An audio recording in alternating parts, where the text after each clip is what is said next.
கைப்புண்ணுக்கு கண்ணாடியா அப்படின்னு ஒரு ஒரு வசனம் பழமொழி சொல்றாங்க. உண்மையில கைப்புண்ணுக்கு எதுக்கு கண்ணாடிங்கிறது நம்ம யோசனையே பண்றது இல்ல. கைப்பூண் அப்படின்னா ஒரு வளை. பாருங்களேன், இப்ப இந்த வளை இருக்கு.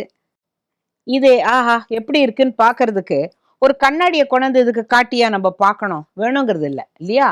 ஆனா இங்க வந்து கைப்புண் அல்ல அது. கைப்பூண். கைப்பூண் அப்படின்னா கையில் போட்டுக்கொள்ளும் நகைகளை இப்ப கழுத்துல ஒரு நெக்லஸோ என்னமோ போட்டுக்கிட்டோம்னா, கண்ணாடியில போய் பார்ப்போம். இது எப்படி இருக்கு?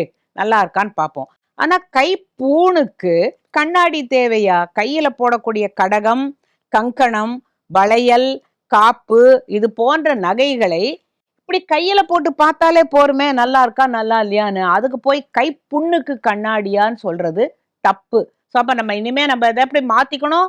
கைப்பூணுக்கு கண்ணாடியா அப்படின்னுட்டு.